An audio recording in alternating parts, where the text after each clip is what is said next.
This Steve Jones Show podcast is now loading. The Steve Jones Show podcast is presented by Sunbury Motor Company, Purdy Insurance, and Brewers Outlet.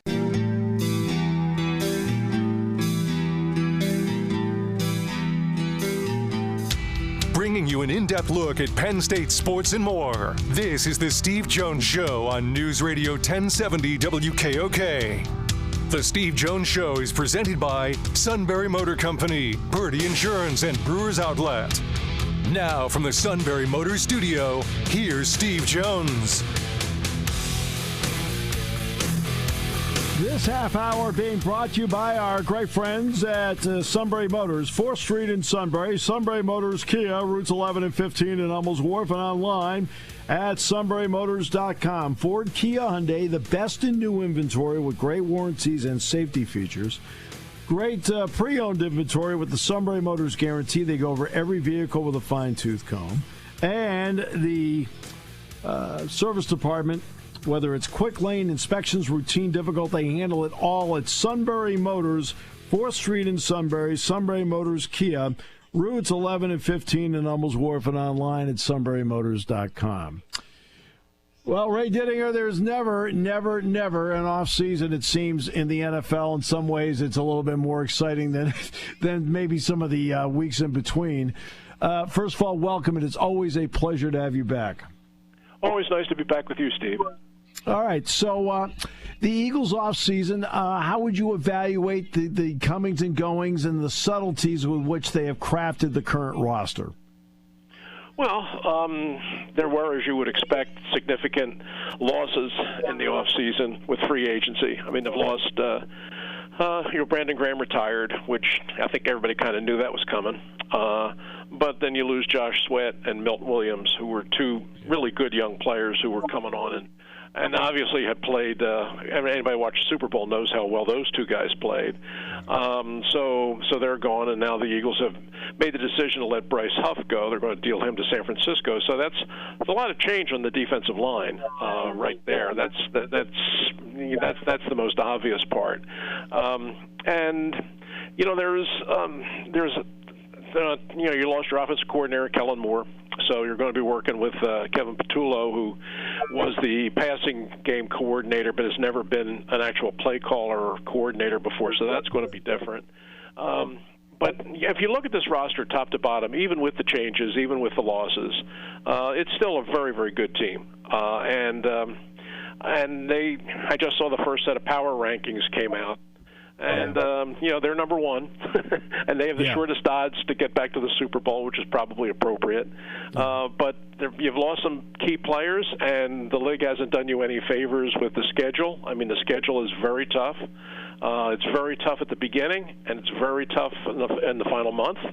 So it's not going to be easy for this team, but they've got really good players, and if they can have reasonably good luck with their health, there's no reason why they shouldn't be in it right to the end. How important is it that Vic Fangio now is back for a second year? Because now he really, for the most part, knows all the personnel and knows what they can and can't do. Yeah, that's a big one, and I really thought there was a chance that he might leave after the Super Bowl. That was just my surmising it. I mean, Vic has been around forever. He's in his mid to late 60s. The only thing he had never really accomplished was he had never won a Super Bowl, and he did. And when he finally won the Super Bowl and knew he was going to get the ring, I thought there was a chance, because he had said all along, Philadelphia's my last stop. I mean, this is the end of my career. I'm happy to come here. I'm from Pennsylvania. Started my pro career coaching in Philly with the Philadelphia Stars, the USFL. I feel like this is the end for me. This is my last stop. And when they won the Super Bowl last year, I wondered if, I wonder if he might call it quits right now, which would have been a huge loss for this team. But no, he's coming back, and that's really big, because he. And you said it. I think what happened last year, they got off to not the best of starts. They were not a very good team through the first 4 weeks of the season. In fact, their defense looked almost as bad as it did at the end of the previous season when they couldn't stop anybody. But what it came down to was really the players on that defense learning and absorbing Vic's system. And just as important was Vic learning what their strengths and weaknesses were as individual players, and that he could begin tailoring his schemes around the strengths of his individual players. And once they figured that out, once he kind of knew what Quinyon Mitchell could do, once he finally figured out what a talented kid Cooper DeJean was, and where he could use him all over the field, and then best ways to utilize and get maximized production out of Jalen Carter, then you began to see that defense really, really come together. And so bringing Fangio back and putting him back there with these guys, with a whole year of playing together, is going to be a tremendous asset for this team, no question. Mitchell and DeJean will go into their second seasons, but there have been other changes, though, in that secondary. How interested are you to see how they adapt back there? I think it'll be, it'll be a learning curve. I think that you'll probably see some of that, but I think that the real anchors to it are going to be the two young players, are Mitchell and DeJean, the first two picks last year. They are really good. I mean, I really thought they were going to be good players. I mean, I was amazed. I'm still amazed when I look back, and I think that Quinyon Mitchell was the 22nd pick in the draft. I mean, I thought coming out in last year's draft, I had him projected as like a top 12 pick, and he was my number one cornerback, and I thought that was the Eagles' number one need, and I thought, boy, it would really be, that if I'm the Eagles, he's my target, but I'm certainly not going to get him at 22. I mean, if I really want him, because I think he is that good, you're probably going to have to work out some kind of a trade and get up somewhere into the 10 to 15 bracket to get him. And they got real lucky. I mean, because all the other teams were making runs at quarterbacks and receivers, so all of a sudden some really good defensive players fell. And Quinyon Mitchell fell right in their lap at 22. Right. And then in the second round, Howie did some very, very slick maneuvering, which he's good at, and he traded up in the second round twice to get in a position where he could get DeJean, who really was a first-round talent. And so to grab those two guys 1-2 was a coup for this team. And then as the season went along and you got into the second half of the year, you began to see really how good they were. Mitchell is now, to me, I think he's one of the best corners in the league right now, one of the best young corners in the league. And no DeJean, last year when they began playing him in the slot, he was really, really good. And there's some talk now, I mean, in minicamp right now, I mean, you look out there and they've got DeJean playing some outside corner now. I mean, he's still running in the slot, and I think probably when it's all said and done, that's where he'll be. I mean, they're giving us some snaps on the far outside, and I'll tell you, he looks right at home out there. What a talented kid he is. In the draft, I liked how they drafted. I mean, look, they're not picking in the top 10 for good reason. They're the best. Right. But they did move up one spot to get Jahad Campbell. What was Howie's thought process of just going up the one spot? Because I didn't think that was a guy Kansas City was going to take. Was there a worry somebody else wanted him? Just the possibility that somebody could. I think that's, when Howie was asked about that was kind of what he said. And they did the same thing with Carter last year. I mean, or 2 years ago. They moved up one spot. And it's one of those things when you see a player who's there and you know what kind of grade he's got on most boards, and all of a sudden he's there, and you want to get him, and you're two picks away. And you look at the team ahead of you and you say, I don't think they're going to draft there, but somebody else might.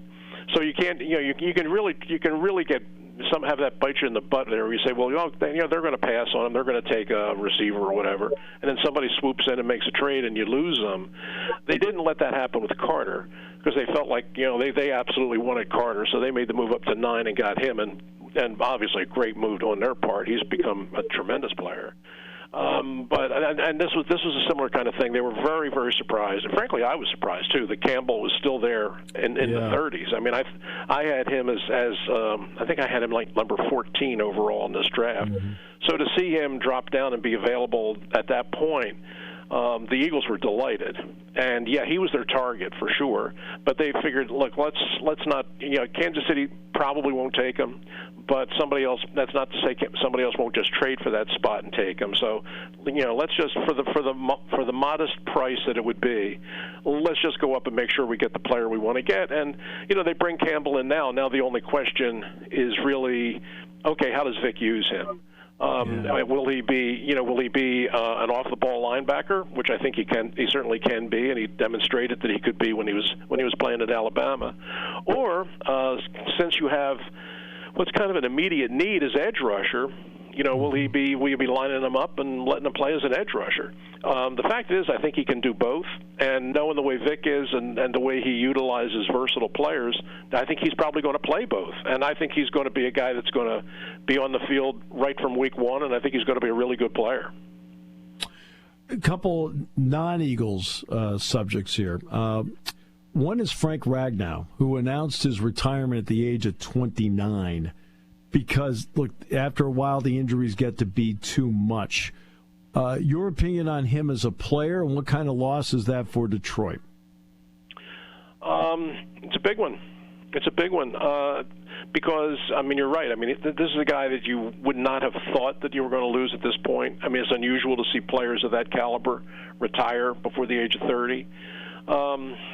But we are seeing it, more and more now with players just concerned about the long-term health issues. And if they've made some money and have taken care of that money, and they have family considerations, they decide, maybe the smartest thing to do is just to step away. But it's a big loss. And the Lions, the Lions are a really good team, and they're no question they're right there with the Eagles, I think they're going to be back in it again this year. But that was a decision, I think, that surprised me and probably surprised a lot of people. Yeah, it surprised me that because this guy's been a tough guy throughout the course of his career. He's always battled injuries. It looks like the rookie Tate Ratledge from Georgia might be the first guy there. So then there's the Aaron Rodgers saga. Nothing like an Aaron Rodgers offseason, is there? Your thoughts on him, because people are wondering if he does end up in Pittsburgh. Yeah, the longer I thought, I kind of thought that was the most logical fit for him, because the Steelers are a good team, and if they can get real high level quarterback play, there's no reason why they can't be a challenger this year. But now the thing is just going back and forth, and everybody's been waiting for it to happen, and it just hasn't happened. And a lot of it just seems to be, the vessel, sort of this wavering, this waffling on Aaron Rodgers' part, which is fairly typical of him at this point in his career. It's a little bit like what everybody was going through with Brett Favre about 10 years ago. Is he going to play? Is he not going to play? Maybe it's just it's a Green Bay thing. Maybe it's just something. Maybe it's something you take away from there. But if you're the one thing that's now sort of opened up that nobody really thought about, that's now a possibility, is New Orleans. Because New Orleans, because of the Derek Carr retirement, which I think surprised some people. But now New Orleans, they don't have a quarterback. It's as simple as that. And you got Kellen Moore down there, who's in a first year as his head coach. He needs to get a quarterback if he's going to even be remotely competitive this year. Right. Is that a possible destination? Nobody was really thinking about that 6 weeks ago, but now it's a possibility.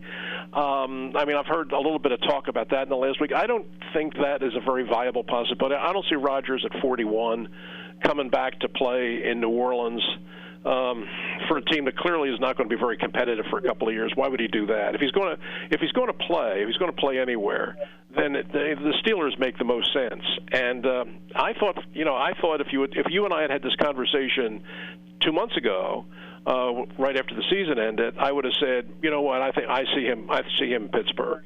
Now, now that it's gone on this long, I'm not as sure as I was before.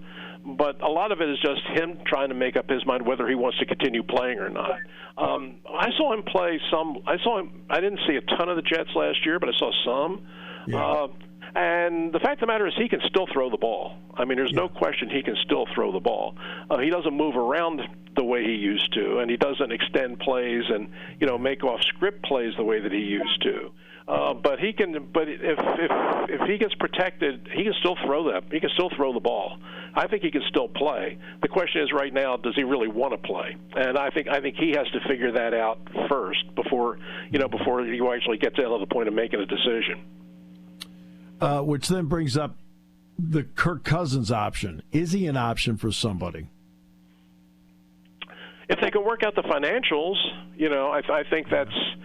It doesn't make much sense for him to stay in Atlanta at this point in his career. Penix is going to be. I mean, they made the switch last year, and he's going to.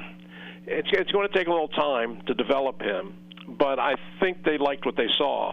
I mean, he was inconsistent as rookies, as you would expect a rookie to be. But I mean, he certainly did some. He did some impressive things, and I think the Falcons would be open to moving Cousins. But I mean, his contract is not an easy one to reconcile. I mean, they're going to have to work out a lot of financials to make that a possibility. But in the right situation, yeah, I think Cousins. I could see Cousins going somewhere and playing. I mean, if Aaron Rodgers really decides, you know what, I'm done, I'm out, then maybe he becomes the best option for Pittsburgh.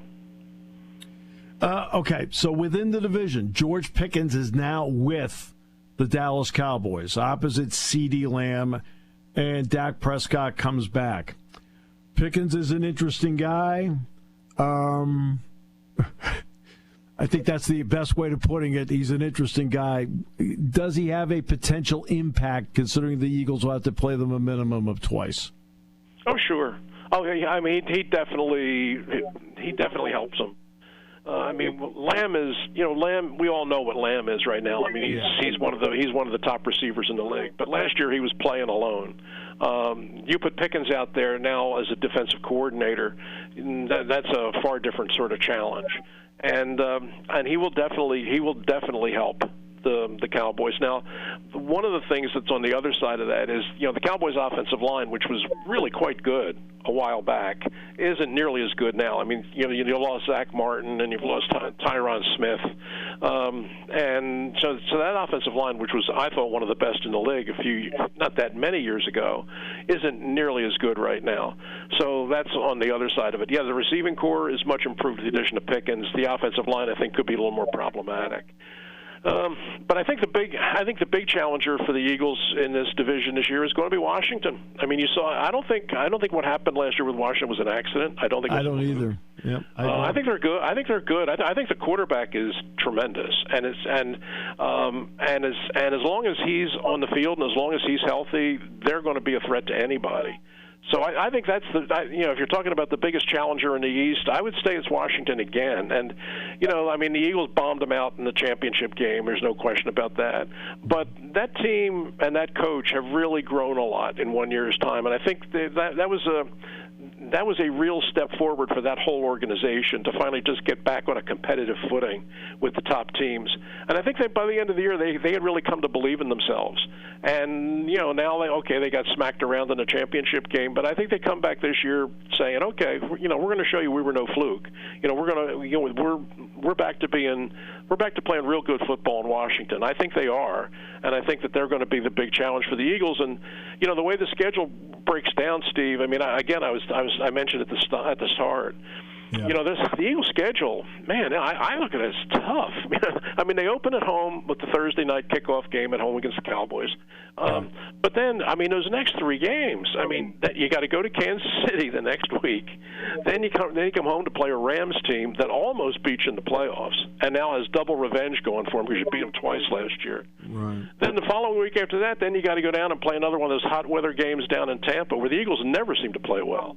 And I mean that's three really tough games out of your first four, and then you finish up the year with at Washington, at Buffalo, and then home with Washington. So you got two with Washington, and you know that they're going to be playing for something then. So you got two of your last three are with Washington, with a trip to Buffalo in between. I mean, that is a really tough schedule. And, I mean, they've got the players and they've got the talent to weather it, I suppose. But nobody should underestimate what a challenge it's going to be. One of the things that, I look at this Eagles team and the history of this Eagles team.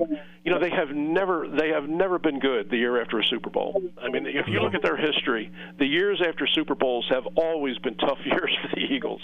I mean, the Vermeil team that went Super Bowl 15, they came back the next year and struggled to a 10-6 and were one and done in the playoffs against the Giants.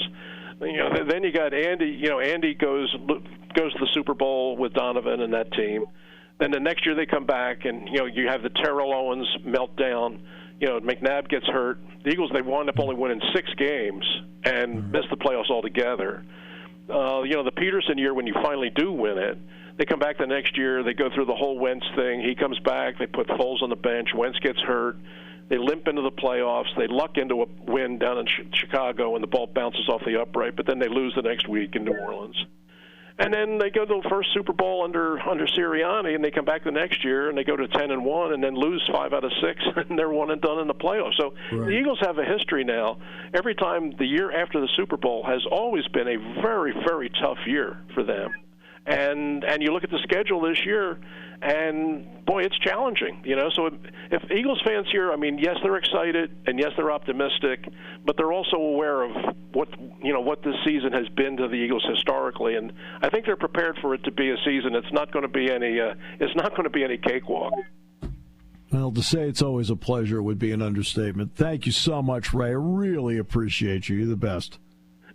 Always a pleasure, Steve. Anytime. Take care now. Bye-bye. The great Hall of Famer, Ray Didinger.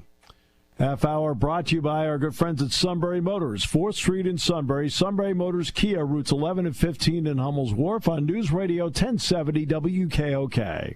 Party time, game time, or just fun time. Doesn't matter what time it is because it's Brewers Outlet time. The Beverage Supermarket has the area's largest beer selection. Imports, microbrews, ciders, and domestics. Pick from over 100 ice-cold 12-packs and dozens of 24-ounce singles. Soda, snacks, hot sauces, fresh roasted peanuts. Make it one-stop party shopping, and don't forget the pickle bar. So whatever you're celebrating or just doing it up, Brewers Outlet, Reagan Street, Sunbury wants to see you. And thank you for your years of patronage.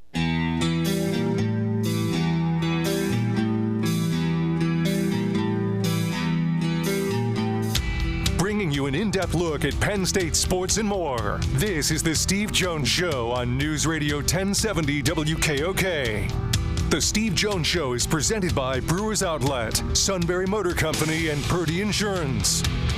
Now from the Sunbury Motor Studio, here's Steve Jones.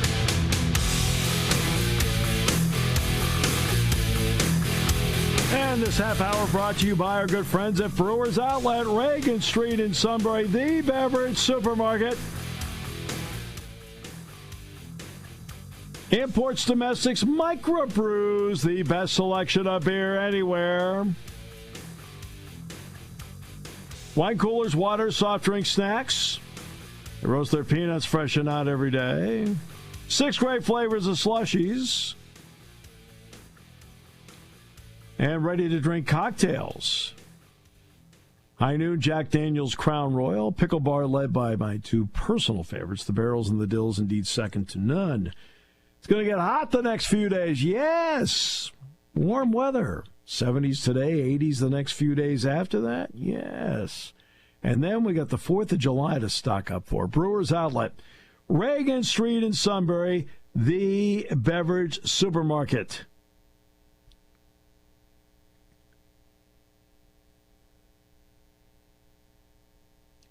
All right, so one thing about football. The offseason, you can talk about it anytime. People will listen. The NBA Finals are about to start.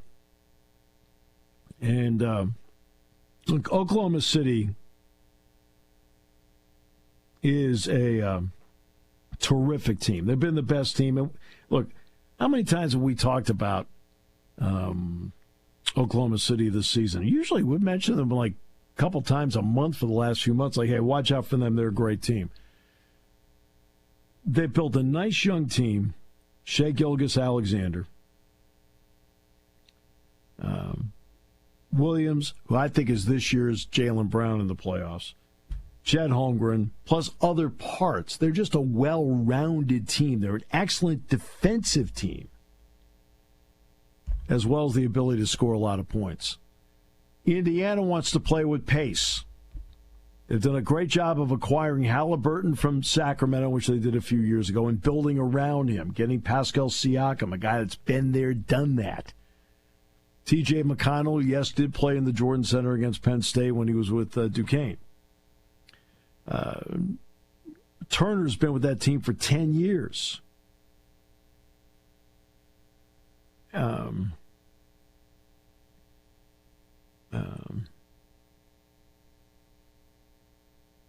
they play with great pace. What they did with the Knicks was they wore the Knicks down in the first two games. They wore the Knicks down the first two games. That's why in the fourth quarter, the Pacers were able to take control of the games because the Knicks got tired. Knicks did a better job of controlling the pace the rest of the way until they got to Game 6. Too many turnovers. And just crushed them. In the pace of the game they play at both ends, they try to wear you down. I still think Oklahoma City gets them in 5 games. Because I just think when you're looking at the important boxes you need to check at this level, Oklahoma City checks more of them. And then you have Edmonton against Florida in a rematch of last year's Stanley Cup Finals. The third straight year Florida's been in. They won last year. Brad Marchand's been a big addition to Florida. No getting around it. He brings that toughness, that grit. He can score. He's a pest. That's who he is. Okay? But Edmonton, after losing last year, after being the freewheeling, offensive-minded team that normally would win games, we'll just use a generic number here, 7-4. After going to the final last year, where they fell down 3-0, won the next 3, forced a Game 7, then were beaten in Game 7. Right? But you know what Edmonton's done? They've become an exponentially better defensive team. They are so much better in front of Stuart Skinner right now. And you notice the scores of their games have been different this year, too. Connor McDavid is just a great all-around player who's actually a very good defensive player. Draisaitl's become a better defensive player. They've just been more committed to being a better defensive team, and it shows. Now, it looks like Zach Hyman may not be able to play. That's a big loss. But that should be, I think, a terrific series.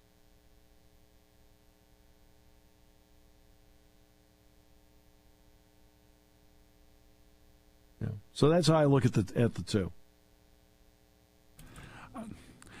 I'm most interested to see kind of how Oklahoma City defends Indiana, just because Indiana did wear down New York, but it was more with their offense than it was with their defense because they push the ball constantly, and I'm interested to see how Oklahoma City handles that. Yeah, I agree with that. I just think Oklahoma City is an excellent defensive team. One of the number one keys you have to do to take care of Indiana is do everything you can to make sure that the quarter scores aren't getting them on track to 120.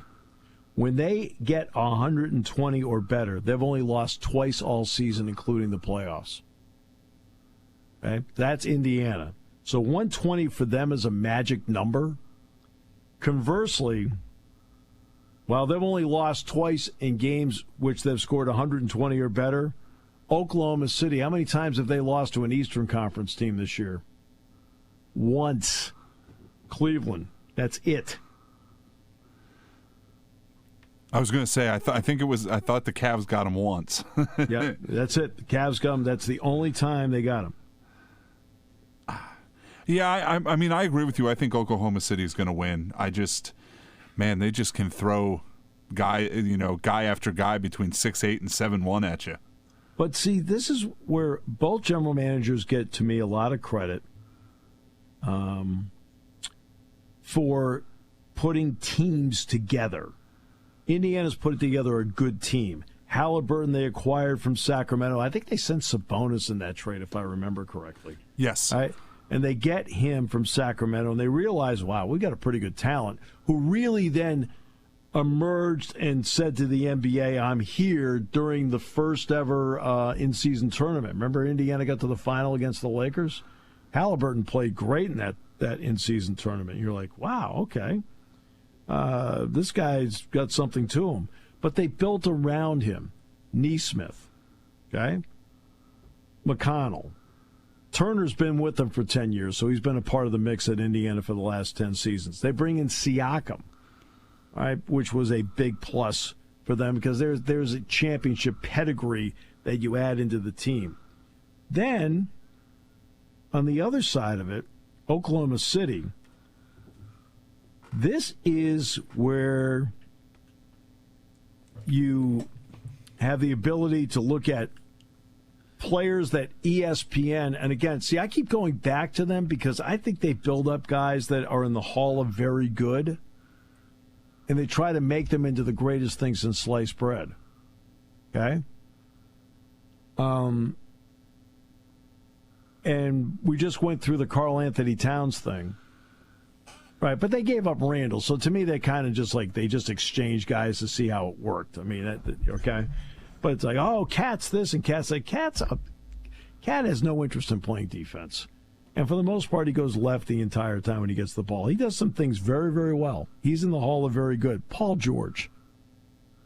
Oklahoma City had Paul George. They looked around and said, we can't keep doing this. So they made the trade with the Clippers, and they fleeced him. Because the Clippers we need to get that guy like Paul George, and we're going to put him together with Kawhi, that desire to get the veterans. And the Clippers misjudged talent, and Oklahoma City didn't. They got Shai Gilgeous-Alexander out of the trade and draft picks. I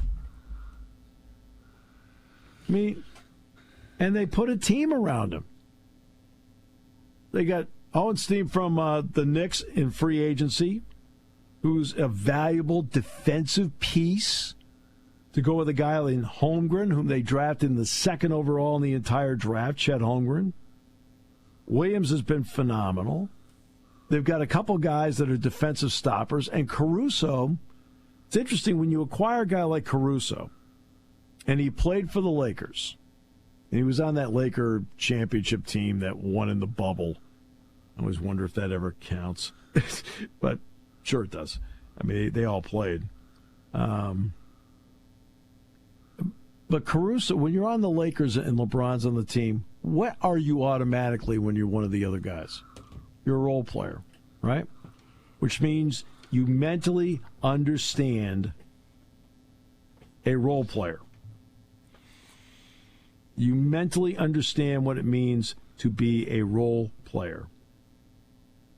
And he goes to Oklahoma City, and he doesn't have to be a star. Okay? He goes in there, and he's not only a role player, right, but he's a guy that's another really good defender that you occasionally can put on a center. I mean, let's talk about Penn State for a moment. I mean, when we talk about having an injury that has an effect, that has a domino in so many areas of the team. When Penn State would go to a backup center early in the season last year, when they were on that roll, getting out to what a 12-2 record that they started out with, who was the guy they brought in as the backup center that was critical for them? It was Johnson. It was Puff Johnson.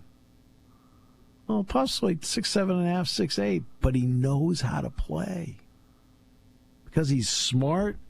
He knows angles. He knows how to use his body. Okay, and it makes a difference. Okay, well, another guy was 2 years ago Who's the backup center they would bring in at times when they went with the small lineup? Okay? They go with Miles Dredd because, again, he knew how to play. Okay? Well, this is Caruso. Caruso knows how to play. Oh, he can hit some shots for you. Okay? He'll hit some shots for you, but he can play defense and he can play against big guys. Yeah. So, yeah. Watch him against Jokic in the second round. Sure. Right? I mean, you're not expecting him to go out and play 35 minutes as the center. It's not what you're expecting. But if you need him to play 12 to 15 minutes of it, he can do it. Well, you know this, but I mean that kind of versatility allows you to do so many different things on defense, and is one of the reasons why they're so good defensively. You don't need that 6'10" guy back there. You can run a little 1-2-1 thing at the top with your tall guy if your guard can do a good enough job on the center. Yeah, I mean, makes a big difference. When you have somebody that can do that. I think you saw that Saquon Barkley's on the Madden cover. And a 99. Yeah. I mean, all that stuff. I mean, I do these stories, and I have no idea what it means. Yeah. I mean, the cover thing, I understand what it means. But, like, the 99 grade, it doesn't mean anything to me. I did see something a little bit today that they showed some of the cover stuff.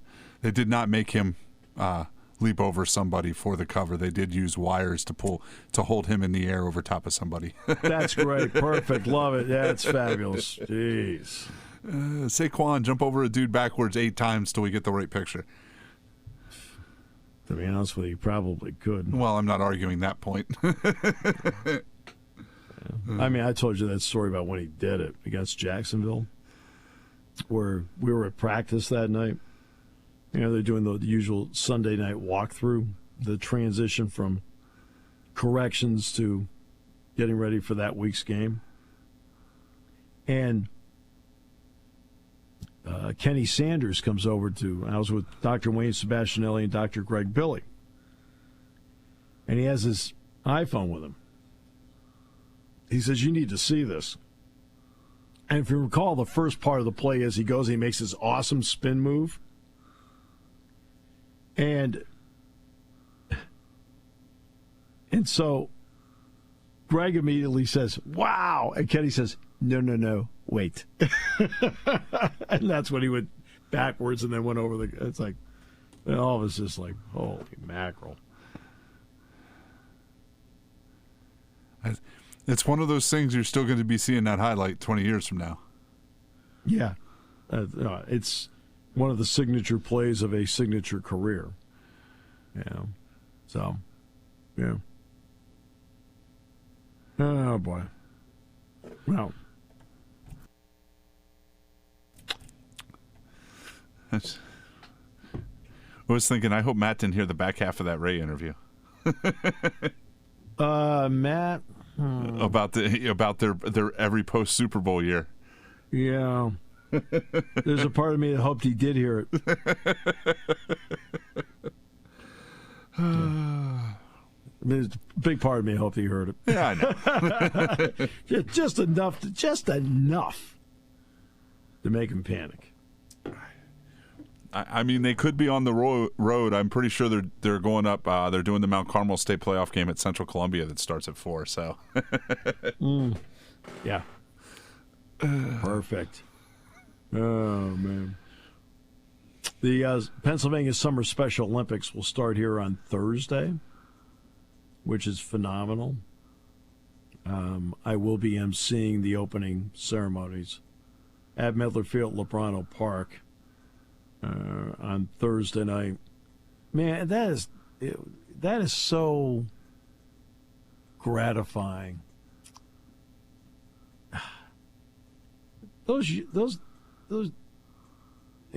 wonderful, incredible athletes throw their heart and souls into it. And they're inspirational. They're inspirational.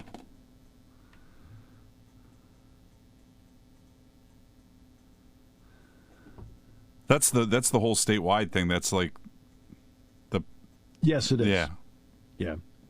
A long time ago, I was the honorary chair one year. So, it really is really special. So that's Thursday, and the games will conclude on Saturday. They'll actually have some competition Thursday afternoon, then do the opening ceremonies, then a full day on Friday, and then on Saturday, full day as well.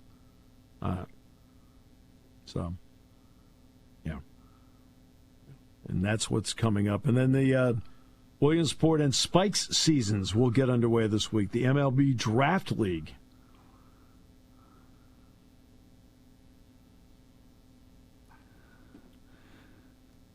That one kind of snuck up quickly. Yeah. And for Williamsport, I know they're going to do early promotions around the fact that they won the Draft League last year. They won it. It's really strange because you have a first-half winner, which they were last year, and a second-half winner, which I think was West Virginia, last year. And if you go through the whole season from day one to the end, you know who had the best record? State College. Yeah. It's like it's got nothing. Not even a playoff game. That sounds like the strike season. Didn't that happen to somebody? Weren't two different teams in first place in the strike, but it was the same second place team and they actually had the best record between the two halves? Yeah, I think so. I don't pay that close attention to the minor leagues. The minor leagues still do that, the first half and the second half champs in all the minor leagues? It depends on the league. Yeah. Some leagues do that, first half, second half. Others don't. It just depends on the league. And that's